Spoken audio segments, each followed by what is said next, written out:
In case you didn't know, there is a whole forum on Reddit called Unpopular Opinions. And in this forum, you can basically post any unpopular opinion that you have about pretty much anything. And like anybody who's been in a profession for a while, I personally have a lot of unpopular opinions about music production. So I thought this would be a fun video to make, where in this video, I'm gonna talk about my top 5 unpopular opinions regarding music production. And let me know what you think in the comments. Do you agree with some of these? Do you completely disagree with some of these?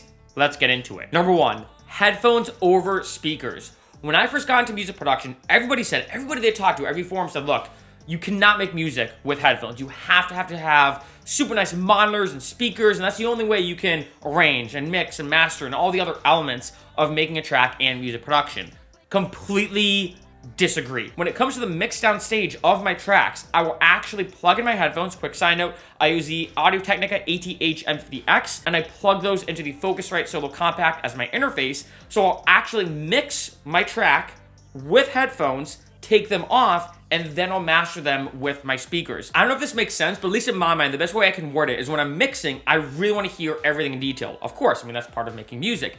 And when I wear headphones, and I know this sounds kind of weird, but this makes sense in my mind, is I feel like the song is closer to me. I know it sounds kind of weird, but I feel like the song is so close to me that I can hear every little detail. I've even produced and released full tracks that were arranged on headphones, completely mixed on headphones, and mastered on headphones. The biggest thing I actually say to a lot of beginning producers is get headphones first. Unless you have like a trust fund daddy or mommy that can pay for this huge crazy studio or these super expensive speakers, headphones are obviously a lot cheaper than studio monitors. And being honest, if you get good with mixing on headphones or mastering or basically producing on headphones, you're gonna be way ahead of the game, regardless of where you are. So, you know, for me, especially, I know a lot of other musicians, especially famous ones, I've heard who say, hey, I made this entire song, went on the airplane or in my hotel room just with my headphones. Don't underestimate how good headphones can be, even in the later stages of music production, like mixing and mastering. Number 2, master while producing. Now this one, I think it depends on almost the age of the producer. Older producers would be like, wait a minute, you master halfway through working on a song? That doesn't make any sense. I feel like some newer producers are starting to use this as a great technique. For example, I was watching Excellent Sound, which is an amazing YouTube channel all about music production, and they were saying that they actually master their songs sometimes a third of the way through, or right when they put in their bass, they'll master it, or throw on their master chain, and that way they can mix and kind of master as they go and arrange the song. And I think that's the best way to go. So for me, when I'm mastering my song, I kind of have like a weird process where I will arrange my song, and I'll also mix it at the same time. I'll throw on a master. I'll mix with the master chain on, and then I'll do a second master. So I kind of have this odd process where I almost go like mix, master, post, master, mix, post, mix, yeah, you get mix, master, essentially, right?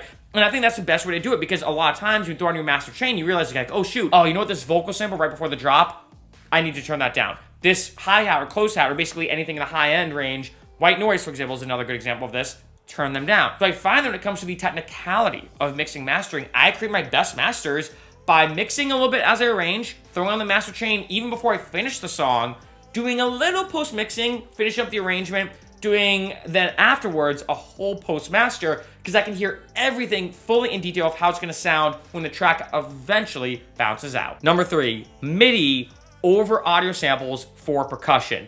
This is actually like, this is a huge heated debate I saw on Twitter, where someone even posted, I can't remember what DJ it was, but they were like, if you put your kicks as MIDI, as opposed to using them as audio samples, unfollow me, don't ever talk to me again, or something like that. And obviously it's a joke.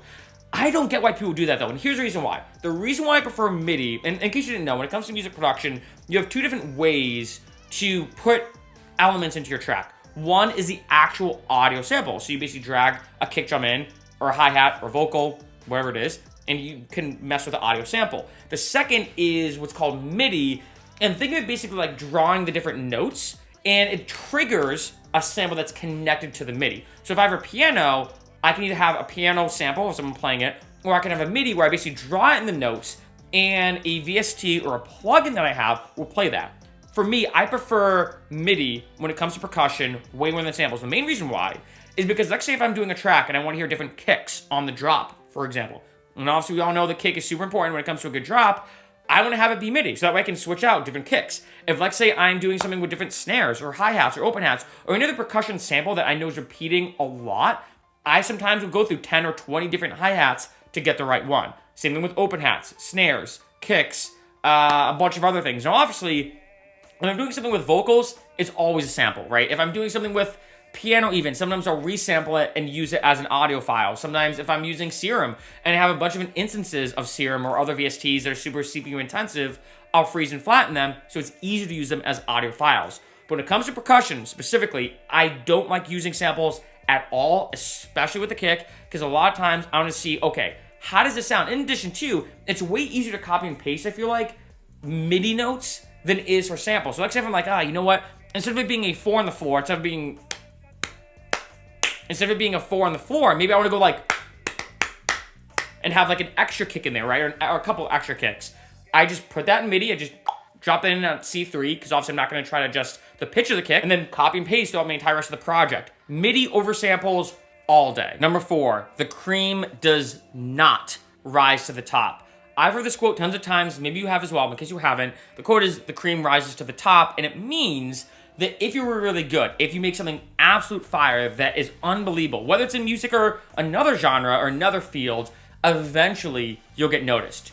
No, not true. Maybe 20, 30 years ago, when there wasn't that many people doing, especially let's say with music specifically. However, now, anybody, and this is both a pro and a con, anybody can get a laptop for like $200 or $300, get some music production programs, start making music, post them on SoundCloud, or release it via DistroKid on Spotify, Amazon, iTunes, Apple Music, all these different music distribution platforms. There is so much saturation, pun intended, with music production that it's extremely hard to get noticed. And so many producers I've talked to say, oh man, I'm gonna make this track really, really good, and then work on my next album. I'm gonna say, okay, cool, but are you gonna market it? Are you gonna try to contact performance rights organizations and work with them so that way your music can get the royalties and you get the money from that? Are you gonna work on music business? Are you gonna send your track out in terms of promo emails to other DJs? Are you gonna contact blogs or other YouTube music channels that can release your track and promote it? And they're like, no. It's good enough. Once it gets good enough, if it is good enough, it will get discovered. No, it won't. You can make absolute fire for 5, 10, 15 years, and it might not just be discovered. There is so much music out there, and I think a lot of musicians, and I think a lot of entrepreneurs too, have this like oneness principle that I call, where you feel like everybody is going to instantly hear your track. Everybody is going to instantly notice that you made this new album, this new EP or single or whatever you're making. No, they won't. I'm sorry, but like when it comes to this whole debate of, oh, don't worry, just make really good music. Obviously, that is always important. If you send a track to a DJ or another artist and it's horrible, obviously, that's bad.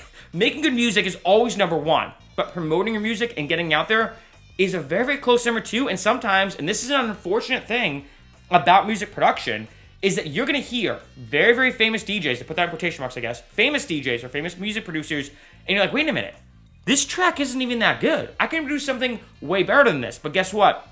They had a team that was marketing it. They made a track that was super clever and catchy that the mainstream public really resonated well with. You know, they did something from a promotional standpoint that got heard in so many places that, yeah, maybe it wasn't the best produced track in terms of technicality, but they got their name out there. And that's a big thing. You should spend, if anything, in my opinion, more time promoting your music, especially if it's a really, really good song, than you do making another album and another single and another EP. And last, but definitely not least, number 5 is genres are extremely important. This is something I hear a lot as almost like a weird flex, where a DJ will post online, oh, I don't have genres. I am genreless. My track doesn't have genres. Don't even try to ask me what my genre is, because I don't have one.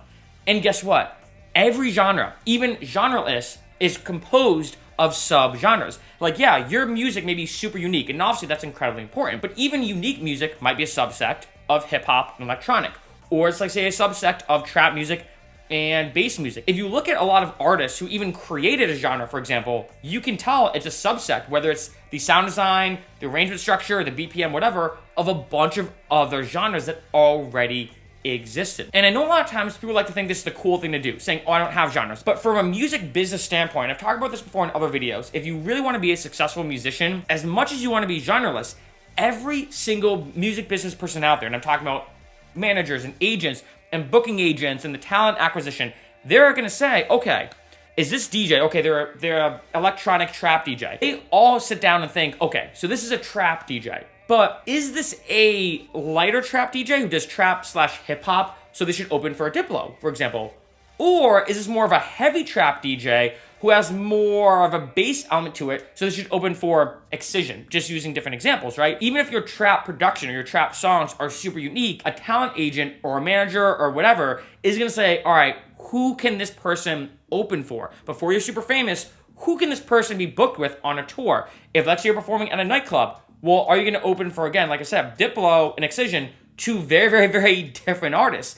And with Diplo, trap would work, especially if you do trap and hip hop. For Excision, if you do heavy trap, that would also work actually. So in both cases, even if you're genreless, even if your genre is super unique, they still have to put you in some type of category, or else they won't be able to book you. Being able to at least vocalize those genres when it comes to your EPK or electronic press kit, being able to vocalize your genres when it comes to your marketing is incredibly vital. For me, for example, I actually produce a lot of songs that are kind of all over the place, but I always say to people, I'm a combination of house music, bass music, and world music, and my tagline is world-based party music. Essentially, I make music that combines a lot of world music from all over the planet, from everywhere from Brazil to Africa to Japan, different instruments from different cultures, different continents, and different countries, and then I combine it with house music and bass music. So yeah, maybe some of my tracks are genreless in a sense, but I would say, no, it's not genreless. It's a combination of blank, blank, and blank. It's a combination of techno and world music. It's a combination of